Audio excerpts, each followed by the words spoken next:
Hi, இந்த சேனலில் நம்ம என்ன மாதிரி வீடியோஸ்லாம் பார்த்துட்ருக்கோம் அப்படின்னா ஃபினான்ஸ் சம்மந்தமான வீடியோஸ், அப்போ வந்து ஷேர் மார்க்கெட் சம்மந்த வீடியோஸ்லாம் பார்த்துட்ருக்கோம். ஸோ அந்த விதத்தில் இன்றைக்கி நம்ம என்ன பார்க்க போகிறோம் அப்படின்னா யூஎஸ் ஸ்டாக் மார்க்கெட் வந்து யூஎஸ் ஸ்டாக் மார்க்கெட்னால இந்தியன் ஸ்டாக் மார்க்கெட்டுக்கு எந்த மாதிரி இம்பேக்ட்லாம் ஆகுதுன்னு சொல்லிட்டு அந்த டீட்டெயில்ஸ்லாம் பார்க்குறோம். ஸோ இந்த இம்பேக்ட்டுக்கு காரணமான ஒரு முக்கியமான ரீசன்ஸும் இந்த வீடியோவில் பார்க்க போகிறோம். வாங்க.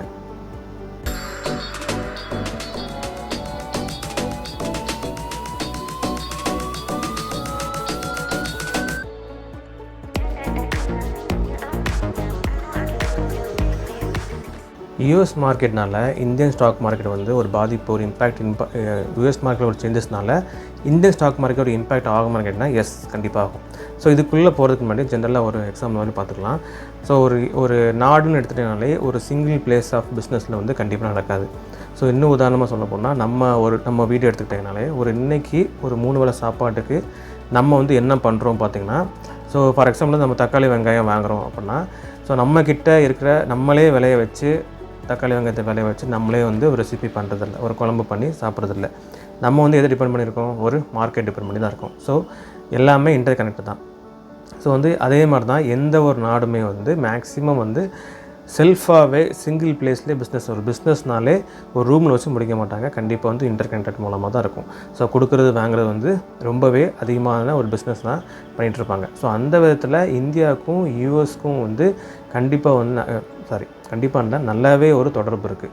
ஸோ ட்ரேடிங் பொறுத்த வரைக்கும், எக்ஸ்போர்ட்ஸ் அண்ட் இம்போர்ட்ஸ் பொறுத்த வரைக்கும் நல்லாவே ரிலேஷன்ஷிப் இருக்குது. நம்ம வந்து டைமண்ட்ஸ் எல்லாமே சப்ளை பண்ணுறோம். அங்கே வந்து பெட்ரோலியம், அந்த ஆயிலெலாம் நம்ம வந்து இறக்குமதி பண்ணுறோம். இந்த மாதிரி டாப் வந்து ரொம்பவே பிஸ்னஸ் நல்லா இருக்கனால ஸோ அங்கே ஏதோ ஒரு இம்பேக்ட் ஆகுனா கண்டிப்பாக வந்து இங்கேயும் ஒரு இம்பேக்ட் இருக்கும். ஏன்னா வந்து யூஎஸ் டெவலப்டு கண்ட்ரி, நம்ம டெவலப்பிங் கண்ட்ரி. ஸோ இங்கே ஒரு சேஞ்சஸ்னால அங்கே ஒரு இம்பேக்ட் ஆகிறத விட அங்கே ஒரு சேஞ்சஸ் ஆனால் எங்கே கண்டிப்பாக ஒரு இம்பேக்ட் ஆகும். ஃபார் எக்ஸாம்பிள் வந்து நம்ம திடீர்னு ஒரு புயலோ வெள்ளம் வந்துருச்சு அப்படின்னா ஃபஸ்ட்டு தட்டுப்பாடாகிறது வந்து பால் தான். ஸோ வந்து இன்னொரு மார்க்கெட்டில் ஒரு பால் கம்மியானாலே நம்ம வீடு ஒரு பாதிப்பாகுது. ஏன்னா வந்து நம்மகிட்ட வந்து பசுமாடு இல்லை. ஸோ பசுமாடு இருந்தால் நம்மளே பார்த்துப்போம். ஸோ பசுமாடில் நம்ம வந்து இன்டர் கனெக்டட் மூலமாக நம்ம வந்து என்ன பண்ணுறோம், ஒரு கடையில் போய் வாங்கி தான் பண்ணுறோம். ஸோ அந்த இடத்துல ஒரு தட்டுப்பாடு ஆச்சுன்னா அந்த கடைக்கு மட்டும் பாதிப்பு இல்லாமல் நமக்கும் ஒரு பாதிப்பு இருக்குது. ஸோ அந்த நாடை வந்து யூஎஸ்ஐ வச்சுக்கோங்க, அந்த கடையை யூஎஸ்ஐ வச்சுக்கோங்க, நம்ம வீடை வந்து இந்தியா வச்சுக்கோங்க. ஏன்னா வந்து மார்க்கெட், அது வந்து மார்க்கெட் ஸோ பெரிய டெவலப்டு ஒன்று. நம்ம வந்து டெவலப்பிங் ஆகிட்டுருக்கோம், நம்ம வந்து பிஸ்னஸ் டெவலப் பண்ணிகிட்ருக்கோம். ஸோ இந்தியாவை டெவலப் பண்ணிகிட்ருக்கோம். ஸோ அங்கே ஒரு இம்பேக்ட் ஆச்சுன்னா கண்டிப்பாக வந்து இங்கேயும் நம்ம வீடும் இம்பேக்ட் ஆகும். அதே மாதிரி தான் யூஎஸில் ஒரு இம்பேக்ட் ஆகும்போது நம்ம இந்தியாவிலையும் ஒரு இம்பேக்ட் ஆகும். ஸோ சைனாக்கு அடுத்ததாக நம்ம தான் வந்து செகண்ட் லார்ஜஸ்ட் ட்ரேடர். யார்? நம்மளோட செகண்ட் லார்ஜஸ்ட் ட்ரேடர் யாருன்னா யூஎஸ் தான். ஸோ அப்படி இருக்கும் வேர்ல்டு லெவல்லே வந்து நிறைய நாட்டில் நம்ம ட்ரேடிங் பண்ணிகிட்ருக்கோம், இந்தியா பண்ணிகிட்ருக்கு. அந்த விதத்தில் ரெண்டாவது, இதுக்கு 2 வருஷம் முன்னாடிலாம் யூஎஸ் தான் ஃபஸ்ட்டு இருந்துச்சு. ஸோ இப்போ வந்து 2வது இடத்துல இருக்குது. ஸோ செகண்ட் லார்ஜஸ்ட்டு ஒரு ட்ரேடர் அப்படின்னு யாருன்னு பார்த்தீங்கன்னா நம்ம கூட ஒரு ட்ரேட் பண்ணுறது யாருன்னா யூஎஸ் தான். சரி, ஓகே, சைனா இருக்கே, எதுக்கு இப்போ வந்து யூஎஸ் ஸ்டாக் மார்க்கெட் வந்து கம்பேர் பண்ணுறோம் அப்படின்னா, ஸோ நம்ம வந்து ட்ரேட் பண்ணுறோம் அப்படின்னா ருப்பியில் ட்ரேட் பண்ணுறதில்ல. அது மாதிரி வந்து மேக்ஸிமம் வந்து யூஎஸ் டாலர் தான் நம்ம ட்ரேட் பண்ணுவோம். ஸோ நம்ம மட்டும் இல்லை, வேர்ல்டு லெவலில் அரௌண்ட் 60% ஆஃப் ட்ரேடிங் எல்லாம் நடக்குதுன்னா யூஎஸ் டாலர் தான் நடக்குது. ஸோ அதுக்கடுத்த வந்து எதுன்னு பார்த்தீங்கன்னா யூரோ, அப்புறம் ஜப்பானீஸ் யென் தான். ஓகேவா? ஸோ நம்ம மெயினாக இதில் ட்ரேட் பண்ணுறோம் அப்படின்னா யூஎஸ் டாலர் தான். ஸோ அந்த யூஎஸ் டாலர் யாருக்கு சொந்தமானது பார்த்திங்கன்னா United States of America. So அதனால தான் அந்த யூஎஸ் ஸ்டாக் மார்க்கெட்டில் எந்த மாதிரி பாதிப்பு ஆகுதுன்னு சொல்லிட்டு நம்ம பார்த்துட்ருக்கோம். ஸோ அந்த யூஎஸ் ஸ்டாக் மார்க்கெட்டில் என்ன பாதிப்பு ஆச்சுன்னா இங்கே ஆகுமான்னு சொல்லிட்டு ஒரு அனலைஸ் வந்து பண்ணிகிட்ருக்கோம். ஸோ அப்படி வந்து பார்க்கும்போது கண்டிப்பாக வந்து யூஎஸ் ஸ்டாக் மார்க்கெட்டில் ஒரு பாதிப்பு இருந்துச்சுன்னா கண்டிப்பாக வந்து இந்திய ஸ்டாக் மார்க்கெட்டும் ஒரு பாதிப்பு இருக்கும். ஸோ நம்ம ஊரில் உள்ள சென்செக்ஸ், அதாவது என்எஸ்சி, பிஎஸ்சி மாதிரி அந்த யூஎஸில் உள்ள டாப் யூஎஸ் ஸ்டாக் மார்க்கெட்ஸ் வந்து பார்த்திங்கன்னா S&P 500, அப்புறம் வந்து DJIA சொல்லுவாங்க, டோ ஜோன்ஸ் இண்டஸ்ட்ரியல் ஆவரேஜ், அதாவது DJIA அப்படின்னு சொல்லுவாங்க, அப்புறம் நாஸ்டாக் சொல்லுவாங்க. ஸோ இந்த 3 தான் ஒரு டாப் யூஎஸ் மார்க்கெட் சொல்லலாம். நம்ம யூஎஸில் மட்டும் டாப் இல்லாமல் வேர்ல்டு லெவல்லே ஒரு ஸ்ட்ராங்கான யூஎஸ் மார்க்கெட் அப்படி சொல்லலாம். ஸோ அதனால தான் யூஎஸ் வந்து எல்லா நாடுமே ஒரு கவனம் செலுத்துவாங்க. இவங்க வந்து எப்படி வந்து இன்ட்ரெஸ்ட் ரேட்லாம் வைக்கிறாங்க சொல்லி எல்லா நாடுமே கவனம் செலுத்துவாங்க. அந்த முக்கியமான நாட்டில் நம்ம நாடும் ஒன்று. ஏன்னா இப்போ நம்ம ஊரில் உள்ள ஒரு ஆர்பிஐ வந்து நம்ம ஊரில் உள்ள சென்ட்ரல் பேங்க் வந்து ஆர்பிஐ தான். ஸோ அதே மாதிரி அங்கே உள்ள சென்ட்ரல் பேங்க் வந்து ஏதோ இன்ட்ரெஸ்ட் ரேட் கொண்டு வந்தாலுமே ஓவராலாக ஒரு சேஞ்சஸ் இருக்கும். ஸோ அது என்னென்னு சொல்லி நம்ம ஃபர்தராக பார்க்கலாம். ஸோ அதனால தான் எப்போவுமே ஒரு யூஎஸ் ஸ்டாக் மார்க்கெட் பொறுத்த வரைக்கும் அங்கே எதுவும் இம்பேக்ட் ஆனால் கண்டிப்பாக வந்து இந்தியன் ஸ்டாக் மார்க்கெட்லேயும் கண்டிப்பாக ஒரு இம்பேக்ட் இருக்கும். ஸோ இன்னொரு முக்கியமான ரீசன் என்னென்னா, நம்ம இந்தியன் ஸ்டாக் மார்க்கெட்டும் இந்த ஸ்டாக் மார்க்கெட்டில் உள்ள கொஞ்சம் கம்பெனிஸ் வந்து டாப் கம்பெனிஸ் வந்து யூஎஸ் ஸ்டாக் மார்க்கெட்லேயும் லிஸ்ட் ஆகிருக்கு. ஸோ அந்த விதத்தில் எதுலான இன்ஃபோசிஸ், அப்புறம் விப்ரோ, ஹெச்டிஎஃப்சி பேங்க், அப்போ ஐசிஐசி பேங்க் எல்லாமே வந்து அங்கேயும் லிஸ்ட் ஆகிருக்கு. ஸோ அங்கே ஏதோ ஐடி செக்டரில் ஏதோ சம்திங் வந்து ஒரு சேஞ்சஸ் இருந்தால் அதே இது இங்கேயும் சேஞ்சஸ் ஆகும். ஸோ எப்படி லிங்க் பண்ணி எப்படி சேஞ்சஸ் ஆகும் கண்டுபிடிப்பீங்க அப்படின்னா, நம்ம ஊர் share market Indian stock market timing எப்படின்னா 9 to 3:30. ஸோ இன்றைக்கி 9 to 3:30 வந்து நம்ம ஸ்டாக் மார்க்கெட் நடந்துகிட்ருக்கு அப்படின்னா, இதே யூஎஸ் ஸ்டாக் மார்க்கெட் எப்போ நடக்குன்னா நேற்று 7 PM, அதாவது நைட்டு 7 PM வந்து 1:30 வரைக்கும். ஸோ இப்போது ஃபார் எக்ஸாம்பிள் வந்து இன்றைக்குள்ள ட்ரேட் நம்ம நடந்துகிட்ருக்கு. ஸோ இந்த டைமில் 9 to 3:30 நடந்துட்டுருக்குன்னா, இப்போ யூஎஸ் ஸ்டாக் மார்க்கெட் இந்த நாளுக்கு எப்போ நடக்குன்னா நேற்று நம்ம நூறு டைமிங்கில் நேற்று 7 PM to 1:30 AM.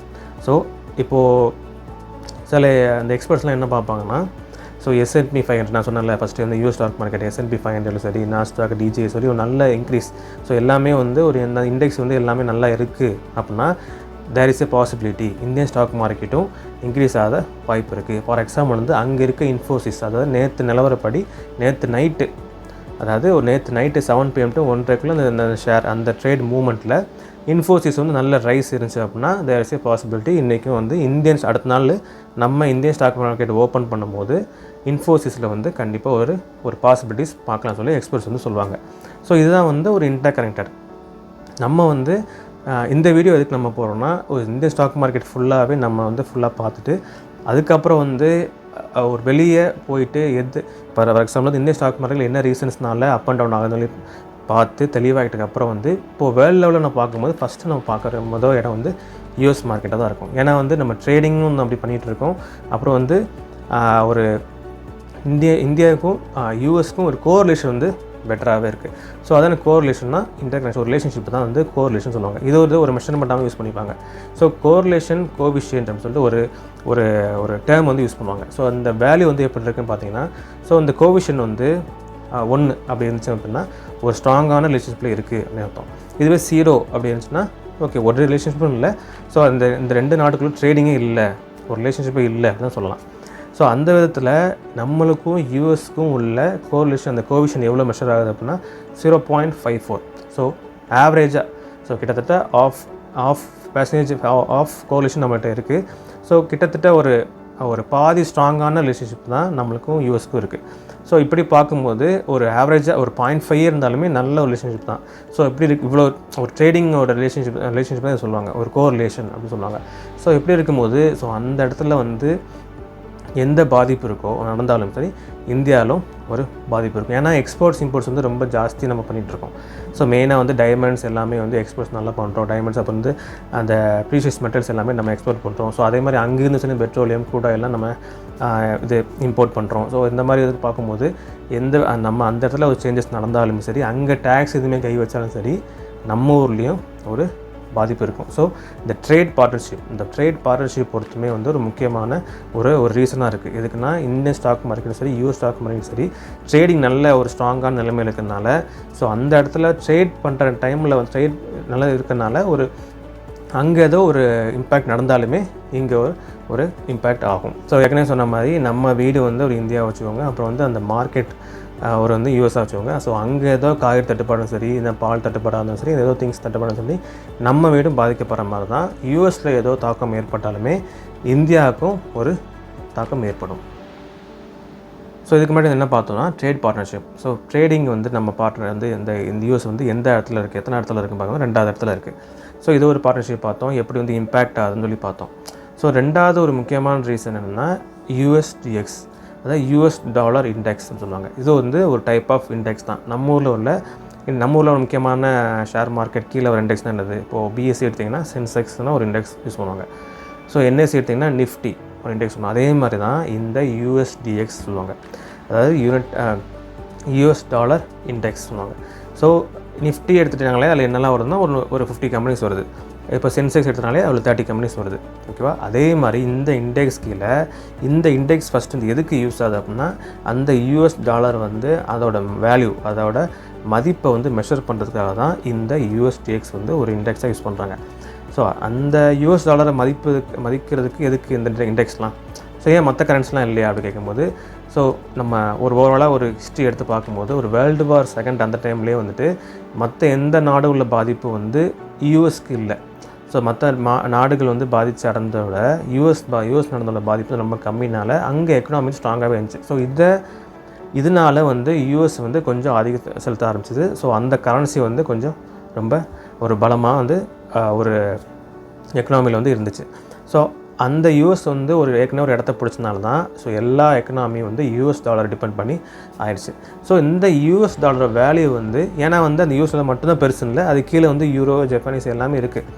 ஸோ இந்த யூஎஸ் டாலர் மதிப்பை வந்து எப்படி வந்து நம்ம நிர்ணயப்படுத்தலாம்னு சொல்லிட்டு சரி அதுக்கு ஒரு இண்டெக்ஸை வந்து ரெடி பண்ணணும்னு சொல்லிட்டு தான் ரெடி பண்ணது தான் இந்த யூஎஸ்டிஎக்ஸ் சொல்லுவாங்க. ஸோ இது டைப் ஆஃப் இண்டெக்ஸ். ஓகேவா? நம்ம ஏற்கனவே வந்து சென்செக்ஸ் கீழே 30 கம்பெனி, அப்புறம் நிஃப்டி கீழே 50 கம்பெனி இருக்க மாதிரி இந்த யூஎஸ்டிஎக்ஸ் கீழே 6 கரன்சிஸ் வருது. ஓகேவா? அது கம்பெனிஸ். ஓகேவா? இது கரன்சி. ஏன்னா வந்து யூஎஸ் டாலர் வந்து ஒரு கரன்சி. அந்த கரன்சியை வந்து ஒரு மெஷர் பண்ணால் இன்னும் ஒரு குறிப்பிட்ட கரன்சியோட கம்பேர் பண்ணி பார்த்தா நம்ம வந்து மெஷர் பண்ணணும். ஸோ அப்படி பார்க்கும்போது இந்த யூஎஸ்டிஎக்ஸ் கீழே ஒரு 6 கரன்சிஸ் வருது. இந்த கரன்சிஸ் பொறுத்து தான் இந்த யூஎஸ்டிஎக்ஸ் வந்து இன்க்ரீஸ் ஆகும், டிக்ரீஸ் ஆகும். இந்த யூஎஸ்டிஎக்ஸ் இன்க்ரீஸ் ஆகோ டிக்ரீஸ் ஆக பொறுத்து தான் யூஎஸ் டாலர் வந்து ஸ்ட்ரென்தன் ஆகும், இல்லைனா வீக்கன் ஆகும். ஸோ அது என்ன 6 கரன்சிஸ் அப்படின்னா, ஃபஸ்ட்டு வந்து யூரோ, நம்ம யூரோக்குள்ளே பயன்படுத்துகிற யூரோ, அப்புறம் வந்து ஜப்பானீஸ் யென், அப்புறம் வந்து கனடியன் டாலர், அப்புறம் வந்து பிரிட்டிஷ் பவுண்ட், அப்புறம் வந்து ஸ்வீடிஷ் க்ரோனா, அப்புறம் வந்து ஸ்விஸ் ஃப்ராங்க். ஸோ இந்த 6 கரன்சியோட ஒரு கம்பைன் பண்ணி ஒரு வேல்யூ தான் இந்த யூஎஸ்டிஎக்ஸ், யூஎஸ் டாலர் இண்டெக்ஸ். ஸோ இந்த யூஎஸ் டாலர் இண்டெக்ஸ் வந்து இன்க்ரீஸ் ஆனாலும் டிக்ரீஸ் ஆனாலும் இந்த யூஎஸ் டாலருக்கு வந்து அந்த இண்டெக்ஸ் இன்க்ரீஸ் ஆனாலும் இந்த யூஎஸ் டாலரோட ஸ்ட்ரென்த் ஒன்று ஸ்ட்ரென்த்தனாகவும் இல்லை இன்க்ரீஸ் ஆகும். ஸோ ஃபார் இன்கேஸ் வந்து யூஎஸ்டிஎக்ஸ் வந்து இன்க்ரீஸ் ஆகுது அப்படின்னா யூஎஸ் டாலர் வந்து இன்னும் வந்து பலமாகும். ஓகேவா? அதே வந்து யூஎஸ்டிஎஸ் வந்து டிக்ரீஸ் ஆச்சு அப்படின்னா இந்த யூஎஸ் டாலர் வந்து டிக்ரீஸ் ஆகும், அதாவது வீக் ஆகும். ஓகேவா? ஸோ இது வந்து இந்த யூஎஸ்டிஎக்ஸ் வந்து ஏன் இன்க்ரீஸ் ஆகுது டிக்ரீஸ் ஆகுது அப்படி நோட் பண்ணோன்னா, ஸோ எதுக்கு இப்போது ஒன்று கூடுறதுனால இந்த யூஎஸ் டாலர் ஸ்ட்ரென்த்தன் ஆகுது, குறையிறதுனால யூஎஸ் டாலர் வந்து வீக் ஆகுது. ஸோ ஏன் வந்து யூஎஸ்டிஎக்ஸ் இந்த இண்டெக்ஸ் மாறிட்டே இருக்குது? அதுக்கு ஒரு முக்கியமான காரணம் வந்து நம்ம ஒருபடி பார்ப்போம். நான் ஏற்கனவே வந்து மானிட்டரி பாலிசி அப்புறம் ஃபிஸ்கல் பாலிசி வீடியோ போட்டிருக்கேன். அதோட பெனிஃபிட், அதோட யூஸ் எதுக்கு யூஸ் பண்ணான்னு சொல்லி பார்த்துருக்கேன். ஸோ மானிட்டரி பாலிசி என்ன சொல்ல வராங்க, நம்ம வீடியோ பார்த்தீங்கன்னா தெரிஞ்சிருக்கும். ஸோ மானிட்டரி பாலிசியில் என்ன சொல்ல வராங்க, ஸோ ஆர்பிஐ வந்து இன்ட்ரெஸ்ட் ரேட்டில் கையை வச்சு சப்ளை ஆஃப் மணியை வந்து கரெக்டாக ரெகுலேட் பண்ணுறாங்க. ஸோ அதே மாதிரி தான் ஸோ அப்படி அங்கே கை வைக்கிறனால தான் நம்ம ஊர் இண்டெக்ஸான சென்செக்ஸும் நிஃப்டியும் வந்து மாறுபடுது. ஸோ அதே மாதிரி யூஎஸில் வந்து யார் பண்ணுறா, நம்ம ஊர் சென்ட்ரல் பேங்க் யாருன்னா ஆர்பிஐ. அதே மாதிரி யூஎஸில் உள்ள சென்ட்ரல் பேங்க் யாருன்னா ஃபெட், ஒரு நிக்நேமாக ஃபெட் அப்படின்னு சொல்லுவாங்க, ஃபெடரல் ரிசர்வ் சிஸ்டம். ஸோ அந்த யூஎஸ் நாட்டோட சென்ட்ரல் பேங்க். ஸோ அவங்க என்ன பண்ணுறாங்கன்னா, ஸோ நார்மலாக நீங்கள் நியூஸில் பார்த்துருப்பீங்க. ஸோ இந்த வீடியோ போகிற காரணமே இதுதான், இந்த ஃபெட்னால தான். ஸோ நார்மலாக நியூஸ் பார்த்துருப்பீங்க, ஃபெட் வந்து அந்த ரேட் கட் பண்ணிட்டாங்க, குறைச்சிட்டாங்க, கூட்டிட்டாங்க, மெயின்டைன் பண்ணுறாங்க சொல்லி அந்த மாதிரி வீடியோஸ்லாம் அந்த ஒரு நியூஸ்லாம் பார்த்துருப்பீங்க. ஸோ மெயினாக வந்து அந்த ஃபெட் என்ன பண்ணுறாங்கன்னா, நம்ம ஊர் ஆர்பிஐ மாதிரி இன்ட்ரெஸ்ட் ரேட்டில் கை வைப்பாங்க. எதுக்குன்னா ஒரு சப்ளை ஆஃப் மணி வந்து ரெகுலேட் பண்ணுறதுக்காக தான். ஸோ நம்ம ஊரில் வந்து சப்போஸ் பணப்புழக்கம் அதிகமாக இருக்குது அப்படின்னா நம்ம ஊர் ஆர்பிஐ வந்து என்ன பண்ணுவோம்னா இன்ட்ரெஸ்ட் ரேட்டை கூட்டுவாங்க. ஓகேவா? இல்லை பணப்புழக்கத்தை கம்மி பண்ணும் அப்படின்னா அதிகமாகிடுச்சு கம்மி பண்ணும் அப்படின்னா இன்ட்ரெஸ்ட் ரேட்டை கூட்டுவாங்க. இதில் கம்மியாகிடுச்சு இன்னும் பணப்புழக்கம் அதிகமாகணும் அப்படின்னா இன்ட்ரெஸ்ட் ரேட்டை கம்மி பண்ணுவாங்க. ஸோ அப்படி அதே மாதிரி தான் யூஎஸில் உள்ள ஃபெட் அந்த பேங்க் என்ன பண்ணுவோம் அப்படின்னா இந்த யூஎஸ்டிஎக்ஸை வந்து இன்க்ரீஸ் ஆகும் டிக்ரீஸ் ஆக முக்கியமான காரணம் வந்து அந்த ஃபெட்டு அட்ஜஸ்ட் பண்ணுற அந்த இன்ட்ரெஸ்ட் ரேட்டு தான். ஓகேவா? அந்த இன்ட்ரெஸ்ட் ரேட்னால் இப்போ தான் ரீசெண்டாக வந்து அந்த ஃபெட்டோட சிஇஓ வந்து என்ன சொல்லியிருக்காங்கன்னா, ஜெரோம் போவல், அவங்க என்ன சொல்லியிருக்காங்கன்னா செப்டம்பர் 18 தான் ஒரு மீட்டிங் நடந்து 4.75 to 5% மெயின்டைன் பண்ணியிருக்காங்க. ஸோ நெக்ஸ்ட் மீட்டிங் வந்து மேபி நவம்பர் 6 7 or 8 அந்த டேட்டில் நடக்கும்னு நினைக்கிறேன். ஸோ நம்ம ஊரில் மானிட்டரி பாலிசி ரிவைஸ் பண்ணிட்டே இருப்பாங்க. ஸோ ரெப்போ ரேட்டை வந்து ரிவைஸ் பண்ணிட்டே இருப்பாங்க. 6 எப்படி கொண்டு வரலாம்னு சொல்லிட்டு இன்ட்ரெஸ்ட் ரேட் அதாவது இன்ஃப்ளேஷன் பொறுத்து இன்ஃப்ளேஷன் எப்படி இருக்குன்னு பார்த்துட்டு அந்த மதிப்பை பொறுத்து நம்ம நாட்டில் உள்ள ரெப்போ ரேட்டை வந்து ஆர்பிஐ வந்து ரிவைஸ் பண்ணிட்டே இருப்பாங்க. அதே மாதிரி ஃபெட் வந்து ரீசெண்டாக செப்டம்பர் 18 வந்து பண்ணாங்க. ஸோ வந்து அந்த இடத்துல வந்து 4.75 to 5% மெயின்டைன் பண்ணுறாங்க. ஓகேவா? ஸோ வந்து இதுக்கப்புறம் வந்து மேபி நவம்பர் 7, 8 ஐ திங்க் அந்த ரேஞ்சில் வந்துட்டு அந்த டைமில் வந்து திருப்பி ரிவைஸ் பண்ணுவாங்க. ஸோ இப்படி இந்த ஃபெட் ரேட்டை இன்க்ரீஸ் பண்ணலாம், இன்ட்ரெஸ்ட் ரேட்டை அட்ஜஸ்ட் பண்ணுறதுனால இந்த யூஎஸ்டிஎக்ஸ் வந்து இன்க்ரீஸ் டிக்ரீஸ் ஆகுது. ஸோ இந்த ஃபெட் ரேட் வந்து இன்க்ரீஸ் ஆகிடுச்சுன்னா யூஎஸ்டிஎக்ஸ் இன்க்ரீஸ் ஆகும். ஸோ அப்படி இன்க்ரீஸ் ஆகும்போது இந்த யூஎஸ் டாலர் வந்து ஸ்ட்ரென்தன் ஆகும். ஸோ அதே மாதிரி இந்த இன்ட்ரெஸ்ட் ரேட்டை கம்மி பண்ணிட்டாங்க அப்படின்னா இந்த யூஎஸ்டிஎக்ஸ் அதாவது இண்டெக்ஸ் இருக்குல்ல யூஎஸ் டாலர் இண்டெக்ஸ் வந்து கம்மியாகும். இப்படி பண்ணும்போது அந்த யூஎஸ் டாலர் வந்து இன்னும் வந்து வீக் ஆகிடும். ஓகே, யூஎஸ் டாலர் ஸ்ட்ரென்தன் ஆகிடுச்சு, வீக் ஆகிடுச்சு. ஸோ இதனால் வந்துட்டு இந்த யூஎஸ் டாலர் இம்பேக்ட் ஆஃப் யூஎஸ்டிஎக்ஸ் பார்த்தோம். அந்த யூஎஸ்டிஎக்ஸ்னால அந்த இண்டெக்ஸ்னால யூஎஸ் டாலர் பார்த்துட்டோம். ஓகே, இந்த யூஎஸ் டாலர் ஸ்ட்ரென்த்தனும் வீக்கிறனால நம்ம ஊரில் என்ன பாதிப்பாக போகுது அப்படின்னு பார்த்தீங்கன்னா, இப்போ வந்து ஒரு டாலரோட மதிப்பு வந்து 82 rupees சம்திங் இருக்குது. நம்ம ஊர் அமௌண்ட்டுக்கு பார்க்கும்போது ஒரு டாலர் வந்து 82 rupees சம்திங் இருக்குது.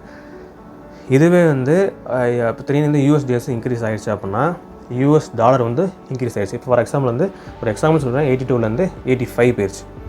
ஸோ நம்ம வந்து அங்கேருந்து ஒரு பொருளை வாங்குகிறோம் அப்படின்னா ஒரு பொருளோட மதிப்பு வந்து இதுக்கு முன்னாடி $2 வாங்குகிறோம் வச்சுக்கோங்களேன். ஸோ 82 rupees கொடுத்துருப்போம். இப்போ நம்ம எவ்வளோ கொடுக்க வேண்டியதாக இருக்குது? இப்போ அதே பொருளை வாங்குறதுக்கு வந்துட்டு 85 rupees கொடுக்க வேண்டியதாக இருக்குது. ஸோ இப்படி கொடுக்கும்போது என்ன ஆகும்னா நம்ம ஊரில் பணப்புழக்கம் வந்து அதிகமாக போகிற மாதிரி இருக்கும். 82 rupees போகிற இடத்துல வந்து 85 rupees போகுது. ஒரு குறிப்பிட்ட ஒரு டாலர் ஒரு எக்ஸாம்பிளாக சொல்கிறேன். ஸோ நம்மளுக்கு எல்லாமே பில்லியன் கணக்கு தான் போயிட்டுருக்கு. அப்படி இருக்கும்போது நம்ம ஊரில் இப்போது நீங்களே வச்சுக்கோங்களேன், ஒரு 100 ரூபா கொடுத்த பொருள் வாங்குற இந்த டைம் நீங்கள் வாங்குறீங்க. ஸோ இதேனால் கொஞ்சம் ஒரு டிமாண்ட் அண்ட் சப்ளை அதிகமாகிடுச்சுனால அடுத்த மாதம் 150 ரூபா கொடுத்து வாங்குறீங்க. ஓகேவா? அப்படி வாங்கும்போது நீங்கள் வந்து 150 ரூபா கொடுக்க போகிறதில்ல, எல்லாருமே வந்து ஒரு குறிப்பிட்ட 150 ரூபா கொடுக்கும்போது பணப்புழக்கம் வந்து இன்க்ரீஸ் ஆகிரும். ஸோ அப்படி இன்க்ரீஸ் ஆகும்போது இன்ஃப்ளேஷன் அதிகமாகிடும். நம்ம நாட்டில் உள்ள இன்ஃப்ளேஷன் அதிகமாகிடும். ஏன்னா வந்து நம்ம நாட்டிலும் யூஎஸும் நல்ல ட்ரேட் இருக்கிறனால ஃபார் எக்ஸாம்பிள் ஸ்டீல் இறக்குமதி பண்ணுறாங்க அப்படின்னா என்ன சொல்லலாம், ஒரு குறிப்பிட்ட $100 வந்து ஸ்டீல் இறக்குமதி பண்ணுறாங்க அப்படின்னா, ஸோ இப்போ வந்து யூஎஸ் டாலர் வந்து 82லேருந்து 85 போனால அடுத்த தடவை இறக்குமதி பண்ணும்போது $120 இறக்குமதி பண்ணுறாங்க. ஸோ $20 வந்து எக்ஸ்ட்ரா கொடுக்குறாங்க. ஓகேவா? நம்ம ஒரு எக்ஸ்ட்ரா கொடுக்குது. ஸோ இதுவே வந்துட்டு இப்படி ஒவ்வொரு மெட்டீரியலுக்கும் இன்க்ரீஸ் ஆகும்போது பணப்புழக்கம் அதிகமாகிடும். ஸோ பணப்புழக்கம் அதிகமாகிடுச்சு அப்படின்னா ஒரு 100 ரூபா கொடுக்க பொருள் 120 தான் ஆகுது அப்படின்னா இன்ஃப்ளேஷன் நம்ம மீட் பண்ண வேண்டியதாக இருக்கும். ஓகேவா? ஸோ இது வந்து ஒரு முக்கியமான ரீசன். யூஎஸ் டாலர் வந்து இன்க்ரீஸ் ஆகிடுச்சுன்னா ஸோ இந்த மாதிரி இம்பேக்ட் நடக்கும். ஒரு $100 வாங்க வேண்டிய பொருள் வந்து நம்ம $120 கொடுத்து வாங்குற மாதிரி ஆயிரும். ஸோ ஒரு டாலர் கொடுத்து வாங்குற இடத்துல வந்து $1.50 கொடுத்து வாங்குற மாதிரி ஆயிரும். ஸோ வந்து இதெல்லாம் சின்ன எக்ஸாம்பிள் சொல்கிறேன். ஒரு பல்க் அமௌண்ட்டாக எல்லாமே எக்ஸ்போர்ட்ஸ் அண்ட் இம்போர்ட்ஸ் வந்து பில்லியன் டாலர் அந்த ரேஞ்சில் தான் வந்து போயிட்டுருக்கு. ஓகேவா? ஸோ இது வந்து யூஎஸ் டாலர் இன்க்ரீஸ் ஆனால் ஒரு இம்பேக்ட் ஆகும். இப்போ யூஎஸ்ல டிக்ரீஸ் ஆகிடுச்சு. ஸோ 82லேருந்து என்ன பண்ணுவாங்க அப்படின்னா 80 rupees ஆயிருக்கு. ஸோ அப்படி பண்ணும்போது அங்கே உள்ள இன்வெஸ்டர்ஸ் அதாவது எஃப்ஐஐ சொல்லுவாங்க, ஃபாரின் இன்ஸ்டிடியூஷனல் இன்வெஸ்டர்ஸ் சொல்லுவாங்க. ஸோ அவங்க என்ன பண்ணுவாங்க அப்படின்னா இந்தியாவுக்கு வருவாங்க. ஏன்னா வந்து டவுன் ஆகிடுச்சு, யூஎஸ் டவுன் ஆகிடுச்சுனால இப்போ வந்து இந்தியாவோட ஸ்டாக்லாம் வந்து இன்வெஸ்ட் பண்ண ஆரம்பிச்சிடுவாங்க. ஸோ இன்வெஸ்ட் பண்ண வாங்கும்போது ஏன்னா வந்து அங்கே கம்மியாகிடுச்சு, யூஎஸ் டாலர் கம்மியாகிடுச்சு. ஸோ அவங்க என்ன பண்ணுவாங்கன்னா இந்தியாவுக்கு வந்து அவங்க வந்து எஃப்ஐஐ வந்து இப்போ இந்த இடத்துல என்ன ஆகும்னா எஃப்ஐஐ வந்து நியூஸில் பார்த்துருப்பீங்க, எஃப்ஐஐ வந்து இன்க்ரீஸ் ஆகிடுச்சு, அதாவது ஃபாரின் இன்வெஸ்ட்மெண்ட் வந்து இன்க்ரீஸ் ஆகிடுச்சு அப்படின்னா இப்போ சப்போஸ் டாலர் வந்து 82லேருந்து 81 போயிடுச்சு அப்படின்னா ஓகே கம்மியாயிடுச்சு. ஸோ அந்த இடத்துல என்ன பண்ணுவாங்கன்னா அந்த டாலர் கொடுத்து இங்கே வாங்கிப்பாங்க. இப்போ கண்டிப்பாக வந்து 80லேருந்து 82 ஆகும்போது இங்கே விற்றுருவாங்க. ஓகே, அந்த லாஜிக்கில் வருவாங்க. இப்போ இங்கே வாங்குறவங்க வச்சுக்கோங்களேன், எஃப்ஐஐ வந்து இந்தியாவில் உள்ள ஸ்டாக்ஸ் எல்லாமே இன்வெஸ்ட் பண்ணுறாங்க அப்படின்னா இந்தியன் ஸ்டாக் மார்க்கெட் ப்ரைஸும் இன்க்ரீஸ் ஆகும். ஸோ அப்படி இன்க்ரீஸ் ஆகிறனால நம்ம அதே அந்த லாஜிக் அந்த சைக்காலஜி மைண்ட்னால ஸோ இன்க்ரீஸ் ஆகும், நம்மளும் அதிகமாக இன்வெஸ்ட்மெண்ட் பண்ணுவோம். ஸோ இன்னும் கொஞ்சம் ப்ரைஸ் ஆகும். ஓகேவா? ஸோ அங்கே யூஎஸ் டாலர் வீக்கானால் எஃப்ஐஎஸ் வந்து அதாவது ஃபாரின் இன்வெஸ்டர் வந்து இன்க்ரீஸ் ஆவாங்க. ஸோ இந்தியாவில் இன்வெஸ்ட்மெண்ட் பண்ணுவாங்க. ஸோ அப்படி இன்வெஸ்ட்மெண்ட் பண்ணும்போது இந்தியன் ஸ்டாக் மார்க்கெட் வந்து இன்க்ரீஸ் ஆகும். ஸோ அப்படி இன்க்ரீஸ் ஆகும்போது ஒரு குட் எக்கனாமி நல்ல இம்பேக்ட் இருக்கும். நம்மளும் வந்து ஓகே ஸோ ஆவரேஜாக நம்ம திடீர்னு இன்க்ரீஸ் ஆகுது அப்படின்னா நம்ம ரீசன்ஸ்லாம் பார்க்க மாட்டோம், இன்க்ரீஸ் ஆகுது அப்புறம் நம்ம உடனே வாங்கிக்கிறோம். ஸோ அந்த சைக்காலஜி மைண்டில் வாங்கணும் அதிகமாக இருக்கனால இன்னும் கொஞ்சம் பீக்கில் இருக்கும். ஓகேவா? ஸோ ஸ்டாக் ப்ரைஸ் இன்க்ரீஸ் ஆகிரும். ஸோ யூஎஸ் டாலரில் அந்த யூஎஸ்டிஎக்ஸில் கை வச்சா யூஎஸ் டாலர் வந்து ஸ்ட்ரென்த்துன்னு வீக்கன் ஆகுது. ஸோ அதனால இந்தியன் ஸ்டாக் மார்க்கெட்டும் இம்பேக்ட் ஆகுது. ஓகேவா? ஸோ இப்படி தான் வந்து ஸோ இந்த யூஎஸ் ஸ்டாக்ஸ் டிஎக்ஸ் வந்து நம்ம எப்படி பார்க்கலாம்னா மெயினாக வந்து இந்த யூஎஸ் டேஸ் இன்க்ரீஸ் ஆனால் நம்ம என்ன பார்த்தோம், ஃபெட் ரேட். ஓகேவா? அந்த ஃபெட் ரேட் வந்து அந்த ரேட்டை வந்து கை வைக்கிறனால தான் இந்த யூஎஸ்டிஎக்ஸ் வந்து பாதிப்பாகுது. ஓகேவா? நம்ம மெயினாக வந்து ஒரு நியூஸ் ரீட் பண்ணுறோம், ஸ்டாக் நியூஸ் பண்ணுறோம் அப்படின்னா அங்கே வந்து இதை தான் சொல்லுவாங்க, ஃபெட் ரேட் வந்து கட் பண்ணுறாங்க, ஃபெட் ரேட் வந்து இன்க்ரீஸ் பண்ணுறாங்க தான் ஃபஸ்ட்டு சொல்லுவாங்க. அதை வச்சு நீங்கள் வந்து முடிவு பண்ணிக்கலாம். ஓகே, நெக்ஸ்ட் என்னென்ன ஆக போகுதுன்னா இந்த இண்டெக்ஸ் வந்து இன்க்ரீஸோ டிக்ரீஸோ ஆக போகுது, அதனால் யூஎஸ் டாலர் வந்து ஸ்ட்ரென்த்தனோ வீக்கனோ ஆக போகுது. ஸோ இந்த ஒரு ரீசனால் நம்ம இந்தியன் ஸ்டாக் மார்க்கெட்டும் ஒரு லிங்க் இருக்கனால கண்டிப்பாக இங்கேயும் ஒரு பாதிப்பாக சொல்லிட்டு ஒரு சின்ன க்ளூ உங்களுக்கு கிடைக்கும். ஸோ நானும் ஒரு லேர்னர் தான், ஒரு பிகினர் தான். நான் இப்போ தான் வந்து நான் ஒரு இன்ஃபர்மேஷன் எல்லாமே கற்றுட்ருக்கேன். ஸோ அந்த விதத்தில் பார்க்கும்போது யூஎஸ் ஸ்டாக் மார்க்கெட்டும் நம்மளுக்கு ரொம்ப ஒரு முக்கிய பங்கு இருக்கனால அதுவும் நம்ம என்னென்னு தெரிஞ்சுக்கிறதுக்கு வந்து முக்கியம் தான். ஸோ யூஎஸ்டிஎக்ஸ்னால் என்னென்னு ஒரு அர்த்தம் புரிஞ்சிருக்கும். அந்த யூஎஸ்டிஎக்ஸ்னால் அந்த யூஎஸ்டிஎக்ஸ் இன்க்ரீஸோ டிக்ரீஸ் ஆகிறதுக்கு என்ன காரணமாகுதுன்னு அவங்களுக்கு தெரிஞ்சிருக்கும். ஸோ அந்த யூஎஸ்டிஎக்ஸ் இன்க்ரீஸோ டிக்ரீஸ் ஆகிறதுனால யூஎஸ் டாலருக்கு வந்து எப்படிப்பட்ட பாதிப்பு ஆகுதுன்னு தெரிஞ்சிருக்கும். ஸோ அந்த யூஎஸ் டாலர் பாதிப்புனால நம்ம இந்தியன் ஸ்டாக் மார்க்கெட் எப்படி பாதிப்பு ஆகுதுன்னு சொல்லிட்டு ஓரளவு நான் ஐடியா கிடச்சிருக்கும் நம்புகிறேன். அப்புறம் வந்து tax, impact of taxation. So taxation அப்படின்னா ஃபார் எக்ஸாம்பிள் வந்து இப்போ யூஎஸில் வந்து நம்ம ஸ்டீல் வந்து இறக்குமதி பண்ணுறோம், அங்கே போய்ட்டு இறக்குமதி பண்ணுறோம் அப்படின்னா அந்த நாடு யூஎஸ் நாடு என்ன பண்ணுதுன்னா இம்போர்ட் டேக்ஸை வந்து இன்க்ரீஸ் பண்ணிட்டாங்க அப்படின்னா, ஃபார் எக்ஸாம்பிள் வந்து இறக்குமதி வரியை வந்து அங்கே இன்க்ரீஸ் பண்ணிட்டாங்க அப்படின்னா நம்ம வந்து எக்ஸ்போர்ட் பண்ணுற ஸ்டீல் வந்து அங்கே இறங்கும் போது வரி கட்ட வேண்டியிருக்கும். ஸோ இப்படி ஒரு டேரிஃப்ஸில் கை வச்சாலுமே ஸோ வந்து நம்ம ஊருக்கும் ஒரு பாதிப்பு இருக்கும். ஃபார் எக்ஸாம்பிள் எல்லாமே இன்டர்கனெக்ட் தான், எல்லாமே வந்து இந்த ஃபெட் ரேட்டில் தான் மூலி இருக்குது. இந்த ஃபெட் ரேட் எப்படி பொறுத்து தான் எல்லா நாடுமே வந்து ஒரு பாதிப்பு. ஏன்னா வந்து அந்த ஃபெட் ரேட் இன்க்ரீஸ் ஒரு கை வைக்கிறனால யூஎஸ்டிஎஸும் மாறனால அந்த யூஎஸ்டிஎஸில் உள்ள இருக்க கரன்சிஸும் மாறுபடும். ஏன்னா வந்து எல்லா நாடுமே அரௌண்ட் 60% வந்து எதில் ட்ரேட் பண்ணுறாங்கன்னா யூஎஸ் டாலர் தான் ட்ரேட் பண்ணுறாங்க.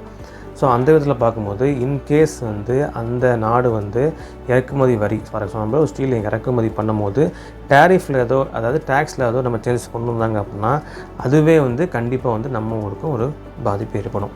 ஸோ டேக்ஸுக்கும் ஒரு முக்கியமான பங்கு இருக்குது. ஃபஸ்ட்டு என்னென்னா ஓவரால் ட்ரேட் பார்ட்னர்ஷிப் பார்த்தோம், அப்புறம் வந்து யூஎஸ்டிஎக்ஸ் பார்த்தோம். ஸோ யூஎஸ்டிஎக்ஸ் வந்து முக்கியமான ஒரு இண்டெக்ஸ். ஓகேவா? நம்ம ஊர் இண்டெக்ஸ் சென்செக்ஸ் அண்ட் நிஃப்டி மாதிரி ஒரு முக்கியமான இண்டெக்ஸ். அந்த இண்டெக்ஸ் மாதிரி ஒரு 3 வந்து அந்த இண்டெக்ஸ்குள்ளே எல்லாமே வந்துடும். பட் இன்னும் கொஞ்சம் மென்ஷன் பண்ண சொல்லணும்னா 3 நம்ம நியூஸில் பார்க்கலாம். நீங்கள் வந்து டேரிஃப் இம்போர்ட் டேரிஃப் வந்து இன்க்ரீஸ் பண்ணிட்டாங்க அப்படின்னு சொல்லும் போது உங்களுக்கு ஒரு ஐடியா வரும். ஓகே, ஒரு லிங்க் பண்ணி பார்க்கணும். அப்படி இம்போர்ட் டேரிஃப்ஸ் வந்து இன்க்ரீஸ் பண்ணுறாங்க அப்படின்னா ஓகே, அப்போது நம்ம எக்ஸ்போர்ட்ஸ் பண்ணுற வந்து அங்கே இறங்கும் போது நம்மளுக்கு எக்ஸ்ட்ரா பணம் கட்டுற மாதிரி ஆகும். ஸோ அப்படி எக்ஸ்ட்ரா பணம் கட்டுற மாதிரி ஆகும்போது நம்மளோட எக்கனாமி கொஞ்சம் டவுன் ஆகும். அப்படி டவுன் ஆகும்போது இந்தியன் ஸ்டாக் மார்க்கெட்டில் கொஞ்சம் அடி வாங்கும் சொல்லிட்டு இந்த மாதிரி நீங்கள் இன்டர்கனெக்ட் பண்ணி பார்க்கணும். நியூஸை வந்து ஜஸ்ட் அவங்க நியூஸாக தான் போடுவாங்க, எல்லாமே எக்ஸ்பிளைன் பண்ணி போட மாட்டாங்க. ஒரு நியூஸ் ஹெட்லைன் பார்த்தும் போதே உங்களுக்கு வந்து ஐடியா கிடைக்கணும். ஏன்னா வந்து மெயினாக நீங்கள் எந்த மாதிரி நியூஸ்லாம் ஸ்டாக் நியூஸ் நீங்கள் பார்க்கும்போது எல்லாமே வந்து கரெக்டாக தான் ஒரு லாஜிக்காக தான் எல்லாமே இந்த எக்ஸ்ட்ரா இப்போது லோக்கல் நியூஸ்லாம் பார்க்கும்போது எக்ஸ்ட்ரா டெவலப் பண்ணி சொல்ல மாட்டாங்க. ஒரு ரெகுலர் ஸ்டாக் நியூஸில் இருக்கிற மாதிரி இருக்கும். ஸோ எல்லாமே ரீட் பண்ணும்போது மெயினாக ஜஸ்ட் சிம்பிளாக போட்டுருவாங்க, டேரிஃப் வந்து இன்க்ரீஸ் பண்ணிட்டாங்க, அப்படி யூஎஸோட இம்போர்ட் டேரிஃப் வந்து இன்க்ரீஸ் பண்ணுறாங்கன்னு சொல்லி போடுவாங்க. ஸோ நீங்கள் தான் எந்த இன்டர்கனெக்ட் பண்ணி பார்க்கணும். ஸோ இதனால் என்னது, ஸோ மெயினாக வந்துட்டு அந்த நியூஸை வந்து ஓகே இன்க்ரீஸ் பண்ணுறாங்களா சரி அந்த மாதிரி இல்லாமல் ஸோ இதனால் என்னது, ஸோ அந்த மாதிரி நீங்கள் ரீட் பண்ணால் மட்டும்தான் ஸோ நம்ம ஊரில் எக்கனாமி வந்து எப்படி பாதிப்பு ஆகுது. ஏன்னா வந்து நம்ம ஊரில் எக்கனாமி பாதிப்பு ஆகுதுனால தான் அந்த நியூஸே வருது, எல்லாம் அந்த நியூஸே வராது. இப்போ நீங்கள் வந்து ஒரு பிஸ்னஸ் நியூஸ் எடுத்து பார்க்குறீங்கன்னா ஒரு நியூஸ் வருது அப்படின்னா அந்த நியூஸ்னால் நம்ம ஊரில் ஒரு லாபமும் நஷ்டமும் ஆகுதுனால தான் நியூஸே வருது, இல்லை வந்து நியூஸில் வராது. ஸோ அதனால தான் நீங்கள் பிஸ்னஸ் நியூஸ் ரீட் பண்ணும்போது எல்லா நியூஸே ஒரு இம்பார்ட்டன்ட் தான். நீங்கள் ஷேர் மார்க்கெட்டில் இன்வெஸ்ட் பண்ண போகிறீங்க, ஷேர் மார்க்கெட்டில் என்ன கற்றுக்கணும்னு ஆசைப்படுறீங்க அப்படின்னா ஒரு ஸ்டாக் நியூஸ் அப்புறம் வந்து ஒரு பிஸ்னஸ் நியூஸ் எல்லாமே ஒரு இம்பார்ட்டன்ட் தான். ஸோ அப்படி அந்த விதத்தில் பார்க்கும்போது ஒரு டேரிஃப் வந்து இன்க்ரீஸ் பண்ணாங்க டிக்ரீஸ் பண்ணாங்க அப்படின்னா நீங்கள் வந்து ஒரு ஃபுல் லிங்க்கை நீங்கள் கொண்டு வரணும். ஸோ இதனால் என்ன ஆக போகுதுன்னு சொல்லி லிங்க் கொண்டு வந்தீங்கன்னா கண்டிப்பாக உங்களுக்கு ஐடியா கண்டிப்பாக கிடைக்கும். ஓகே, ஒரு 3 முக்கியமான ஒரு டாபிக் பார்த்தோம். ட்ரேட் ஒரு பார்ட்னர்ஷிப் பார்த்தோம், அப்புறம் வந்து யூஎஸ்டிஎக்ஸ் ஒரு பார்த்தோம், அப்புறம் வந்து டேரிஃப் இந்த மாதிரி ரீசன் தான் பார்த்தோம். ஸோ ஏற்கனவே சொன்ன மாதிரி எதுக்கு வந்து இந்த இப்போ யூஎஸ் மார்க்கெட்டில் உள்ளது எதுக்கு நம்ம பார்க்குறோம் அப்படின்னா எஸ், நீங்கள் வந்து இந்தியன் ஸ்டாக் மார்க்கெட் ஃபுல்லாக அது மூவ்மெண்ட்டை நானும் இப்போ லேர்ன் பண்ணிகிட்ருக்கேன். இந்தியன் ஸ்டாக் மார்க்கெட் எல்லாமே வந்துட்டு ஸோ நான் எக்ஸ்பிளைன் பண்ணுறேன்னா நான் ஃபுல் எக்ஸ்பீரியன்ஸில் எக்ஸ்பிளைன் பண்ணுறேன். நானும் கற்றுக்கிறது எல்லாமே ஷேர் பண்ணுறது தான். நானும் ஃபுல்லாக இந்தியன் ஸ்டாக் மார்க்கெட் மூவ்மெண்ட் வந்து எப்படின்னு சொல்லி ஒன்றா பார்த்துட்ருக்கேன். ஸோ அதுக்கு அந்த இந்தியன் ஸ்டாக் மார்க்கெட் மூவ்மெண்ட் இருக்கிற முக்கியமான காரணங்கள் என்ன சொல்லி நானும் பார்த்துட்ருக்கேன். ஸோ இந்தியன் ஸ்டாக் மார்க்கெட் இன்டர்னலாகவே எப்படி மூவ் ஆகுதுன்னு சொல்லி பார்த்து போக வந்துட்டு நெக்ஸ்ட் நம்ம கை வைக்கிற பார்வை எங்கே இருக்குன்னா யூஎஸ் ஸ்டாக் மார்க்கெட் தான். ஸோ இந்த வீடியோ வந்து ஒரு முக்கியமாக அப்படின்னு கேட்டிங்கன்னா எஸ், இது ஒரு முக்கியமான ஒன்று தான். ஸோ இது கண்டிப்பாக முக்கியனாலும் இந்தியன் ஸ்டாக் மார்க்கெட்டோட மூவ்மெண்ட் நீங்கள் கற்றுக்கிட்டீங்க அப்படின்னா, நல்லா எக்ஸ்பெக்ட் ஆகிட்டாங்க அப்படின்னா நெக்ஸ்ட்டு வந்து நீங்கள் யூஎஸ் மார்க்கெட் தான் நீங்கள் பார்க்கணும். ஸோ அந்த யூஎஸ் மார்க்கெட்னாலேயே நீங்களே நிறைய நியூஸ் பார்த்துருப்பீங்க, ஜஸ்ட் நீங்கள் ஸ்கிப் பண்ணி போகிறனால தெரிஞ்சிருக்காது. நீங்கள் ஸ்டாக் நியூஸே பார்க்குறீங்கன்னா மெயினாக வந்து நம்ம என்ன பார்ப்போம்னா, ஓகே ஸ்டீல் இண்டஸ்ட்ரீஸ், ஓகே இந்த பவர் கம்பெனிஸ் எல்லாமே இந்தியன் கம்பெனிஸ் பார்த்துட்டு இருப்போம். இடையில நியூஸ் வரும், நேற்று வந்து யூஎஸ் ஸ்டாக் மார்க்கெட் வந்து நல்ல மூவ்மெண்ட் இருந்திருக்கு, அப்போது இந்தியாவுக்கும் நல்லா இருக்குது, அது நம்ம ஸ்கிப் பண்ணிடுவோம். ஸோ அதுலேயும் முக்கியமான இருக்குது. ஏன்னா வந்து அது ஒரு இன்ஃபர்மேஷன். நம்ம வந்து ஸ்டாக் அனலைஸ் பண்ணி ஒரு இன்வெஸ்ட்மெண்ட் போகிறோம் அப்படின்னா எல்லா விதமான ரீசன்ஸ் நம்ம பார்க்கணும். ஒரு ஸ்டாக் வந்து இன்வெஸ்ட்மெண்ட் போகிறீங்க, ஒரு 500 ரூபா ஸ்டாக் இருக்குது, அது நீங்கள் வாங்க போகிறீங்க அப்படின்னா குறைஞ்சது ஒரு 5 ரீசனாச்சும் இருக்கும் நீங்கள் ஏன் வாங்குறீங்கன்னு சொல்லிட்டு.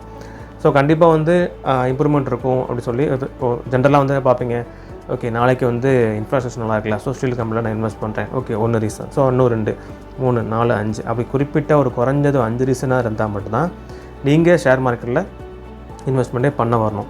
ஓகே நம்ம லாஸ் ஆனாலும் பரவாயில்ல, நம்ம கற்றுக்கலாம் சொல்லிட்டு போடுறது ஒரு நல்ல ஐடியா, லாஸ் ஆனாலும் கற்றுக்க முடியும். பட் நீங்கள் போட போகிறனாலே குறைஞ்சது 5 ரீசனாச்சும் இருக்கணும். ஸோ அந்த 5 ரீசனில் நீங்கள் இந்த ரீசனும் இருந்துச்சுன்னா ரொம்ப நல்லது. ஸோ இந்த விதத்தில் நீங்கள் இந்த மாதிரி ஒரு ஃபண்டமெண்டலாக எப்படி அனலைஸ் பண்ணி நீங்கள் பார்க்கும்போது கண்டிப்பாக வந்து ஒரு நல்ல நீங்கள் ஸ்டாக்கை வந்து அனலைஸ் பண்ணி வாங்கலாம். ஸோ அந்த விதத்தில் வந்து இந்த வீடியோ ஒரு முக்கியமான ஒன்று தான்.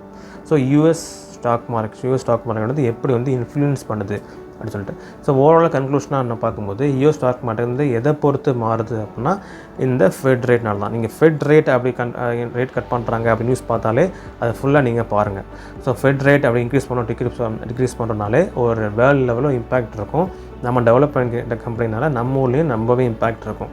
ஸோ ஃபெட் ரேட்டை வந்து ஒரு அட்ஜஸ்ட்மெண்ட் பண்ணாலே கண்டிப்பாக வந்து யூஎஸ் ஸ்டாக் மார்க்கெட் இம்பேக்ட் இருக்கும். அந்த யூஎஸ் ஸ்டாக் மார்க்கெட் இம்பேக்ட் ஆகிறனால இந்தியன் ஸ்டாக் மார்க்கெட்டில் ஒரு இம்பேக்ட் இருக்கும். ஃபார் எக்ஸாம்பிள் வந்து அந்த ஃபெட் ரேட்னால ஒரு இன்ஃபோசிஸ் நம்ம கம்பெனிஸும் அங்கே இருக்கனால இன்ஃபோசிஸில் ஒரு சேஞ்சஸ் ஆனாலும் சரி, அடுத்த நாள் இந்தியாவிலையும் ஒரு சேஞ்சஸ் நீங்கள் பார்க்கலாம். ஓகேவா? ஸோ எல்லாமே ஒரு பாசிபிலிட்டிஸ் இருக்குது, எல்லாமே ஒரு இன்டர்கனெக்ட் தான், எல்லாமே ஒரு லிங்க்கில் பார்ட்னர்ஷிப் பண்ணிகிட்டு இருக்கனால கண்டிப்பாக வந்து ஒரு இம்பேக்ட் கண்டிப்பாக இருக்கும். ஸோ இந்த வீடியோவும் வந்துட்டு ஏன்னா நம்ம ஸ்டாக் மார்க்கெட் சம்மந்தம் வீடியோ பார்த்துருக்கோம், திடீர்னு யூஎஸ் மார்க்கெட்டோட லிங்க் பண்ணும்போது நீங்கள் வந்து இந்த வீடியோ இம்பார்ட்டண்ட்டா அப்படின்னு சொல்லி உங்களுக்கு டவுட் வரலாம். ஸோ கண்டிப்பாக இது ஒரு முக்கியமான ரீசன் தான். ஓகேவா? ஸோ இந்த இவ்வளோ ட்ரேட் பார்ட்னர்ஷிப் அப்புறம் வந்து சில இம்பார்ட்டண்டான ஒரு டாபிக்ஸ்லாம் பார்த்துருக்கோம். ஸோ அதை உங்களுக்கு புரிஞ்சுக்கும் நம்புகிறேன். நெக்ஸ்ட் வீடியோவில் இன்னொரு இன்ட்ரெஸ்டிங்கான ஒரு ஃபைனான்ஸ் டாப்பிக்கோட உங்களை வந்து மீட் பண்ணுறேன். பாய்.